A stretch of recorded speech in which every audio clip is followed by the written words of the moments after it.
Shalom, shalom. It's your favorite Aki out here working on this pavilion.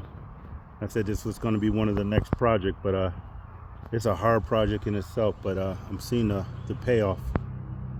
So I just kind of wanted to document some of the progress I made, as well as just give you what was been placed on my heart to share for this time here. Now that we know that there's a large percentage of the possibility that we contributed or are part of the problem or caused the problem. So now that you know that, what do you do next? It's time for us to clean up our act, to start going back and assessing our hearts, renewing our minds with the word, to really get a clear understanding on where it is that we're called to be. Not where you want to be, but where you're called to be, because that could be a difference. So I truly now understand when the Most High God says he doesn't dwell in unclean places, because this place has been unclean and I haven't utilized it. And it's like, it's always been an eyesore. It's got to a point where it's just like, man, I know I got to do something with it, but I never put any effort into doing it because it was just dirty. And that's what I want to share with you. It's like, you got to get started on cleaning yourself up. You know, especially if you want to be the vessel of the Most High, you got to start with cleaning yourself up. So look at this carpet, and I still got a lot more to do before it really gets to where I need it to go. So this is day 2, and it's looking good. You know, when I was looking at it, when it first started, you know, your mind automatically goes to replace. And this world has this replacement theology, like if it's broken, it's time to replace it. You know, back in the old day, they used to repair things, and if you're in that mindset of always replacing, then you won't really get into the part that it takes to develop into the highest version of yourself, because there's no replacing you. You one of one. So what do you do when you're broken? And we all been broken at some point in time, and we all have been replaced. If you got fired from a job or you left a job, that job went and advertised and they put it up, and somebody's there doing what you used to do, but they're not you. You're irreplaceable. So when you're broken from a relationship, from past traumas or disobedience or being lawless, when you're broken, how do you get replaced? You got to go into repair. You got to clean it up. And it takes more. This is day 2, as I mentioned, and I'm going to show you the difference, because some of you want to celebrate that you come a long way and you're not what you used to be. But that's not the point of the journey. Is to get to where you're called to be and what you were supposed to be, not just to be better than you used to be because you were broken, you were damaged. Good. So look at this. It's coming along. This is day 2. And I tell you what, I love the progress.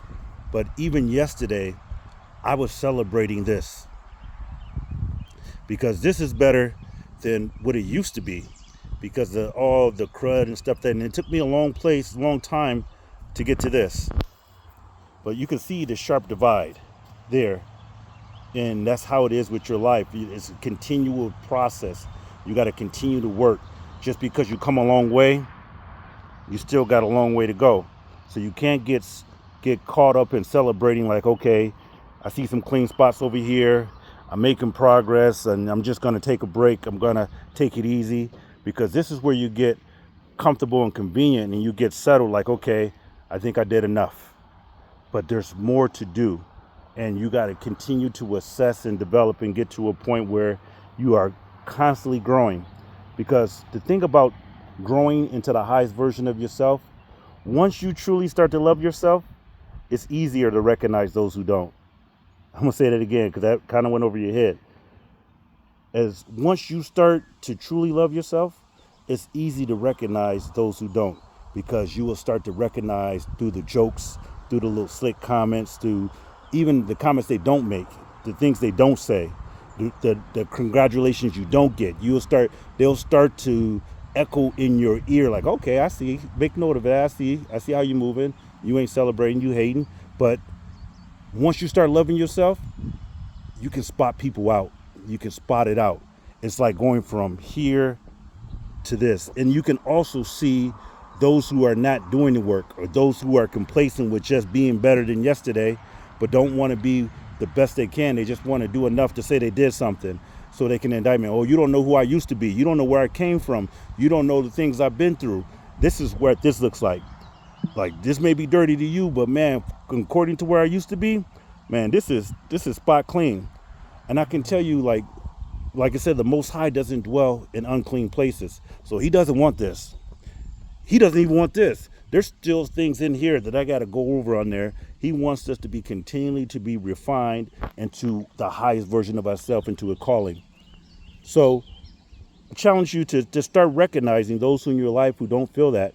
And maybe they don't feel like that because you're so far beneath your potential, or maybe you're not supposed to be around them. And that's only between you and the Most High that can decide. Because there's some people that are going to prevent you from growing. Some people will only recognize you as this.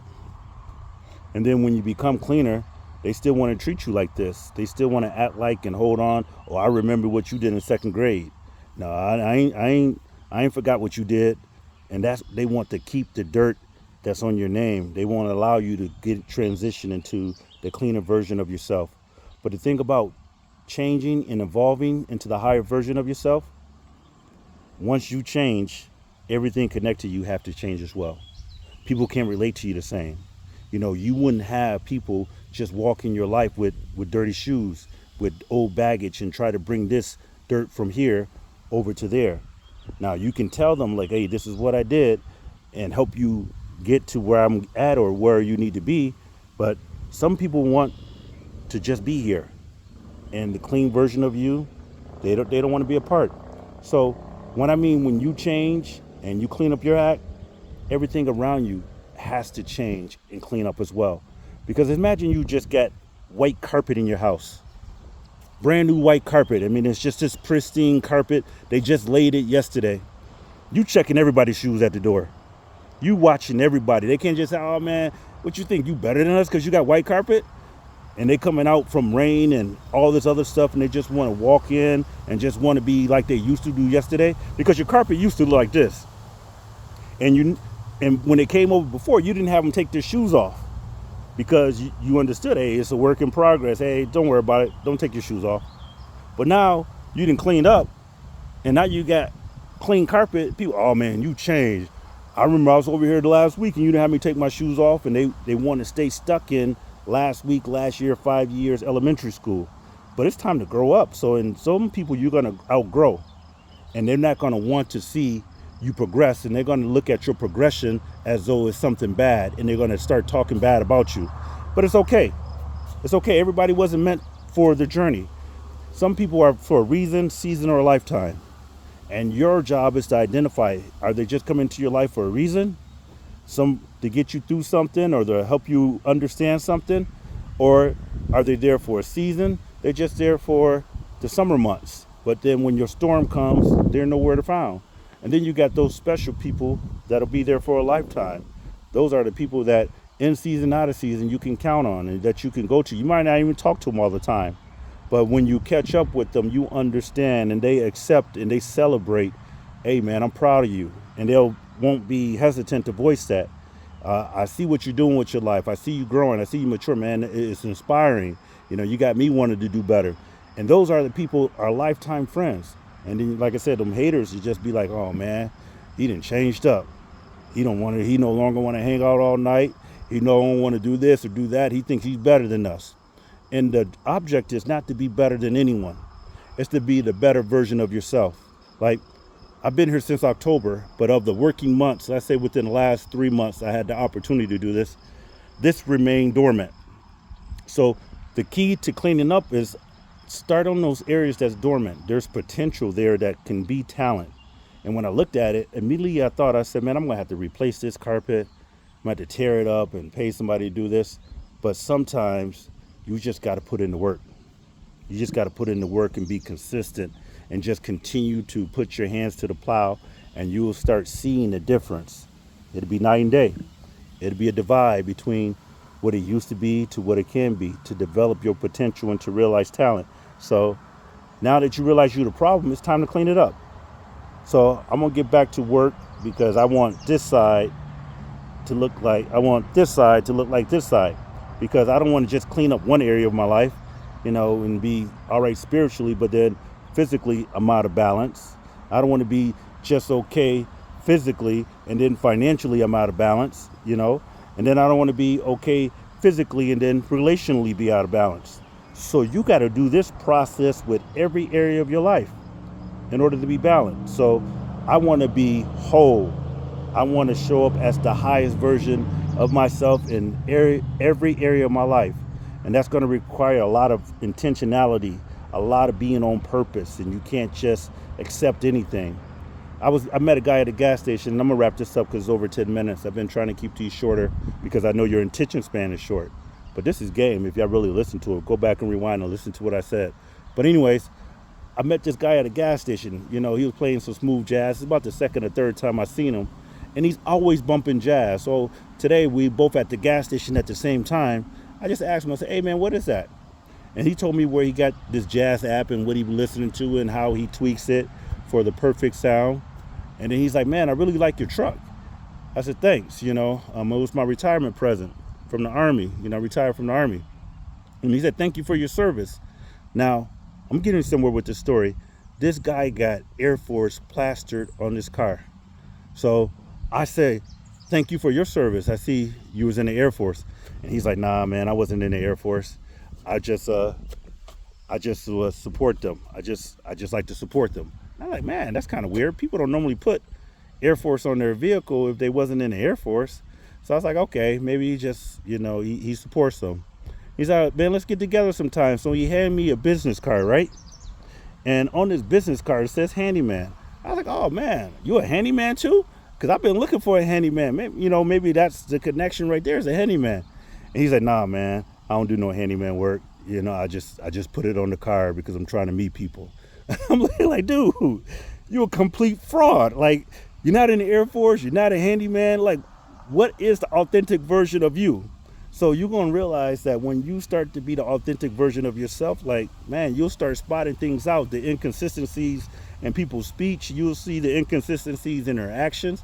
Like, they won't be able to hide behind jokes. They won't be able to hide behind a fake smile because you will start being able to watch their actions. One of my best friends, Cam, he says, if you listen with your eyes, you'll see everything you need to hear. So you got to stop listening to what they say and watch what they do. And when that inconsistency shows up, then you got to not try to reconcile like, "Oh man, giving them the benefit of the doubt," because doubt needs no benefits. Doubt needs to be eradicated. If you got somebody in your life that you always got to give them the benefit of the doubt, maybe there's time for you to really watch the signs that they're doing. I know you probably can't see my face, but you can hear my voice. But maybe it's time to stop giving them the benefits of doubts and just give them the reward of the doubt. And that's, man, remove your presence. So people don't appreciate your presence, oh man, then help them enjoy your absence, because you don't got to be around them. Once you in your authentic version of yourself, don't go places where you ain't accepted, and feel awkward. Don't go places where you got to shrink in order to fit in. Just be you, and then you'll start attracting people. And if you don't attract people, then celebrate that you're not attracting the wrong people. Because the way I am now, I can't hang around people too long, because once I start seeing that inconsistency, I start removing myself. I start drawing back some, because I'm on a mission and I can't afford to be on a detour with emotions or with friendships and stuff that's taking me off course, because I got to stay on course to accomplish my mission. So if through a few conversations or what, and I see that we're not on the same course, it's not that I hate anyone, but at the same time, I'm not allowing people just to detour me. So now it's time to clean up your act. So I'm going to go start cleaning up other areas of my life and just meditate as I do this. But it was just one of those things that I wanted to share with you all. The Most High does not dwell in unclean places. He can't dwell there. And like I said, neither did I. I haven't utilized this building since we've been here. I had no intentions until I just looked at it. I said, man, I'm going to start cleaning it up. So that's what your job is, to start cleaning it up. Shalom, shalom. Clean up your act.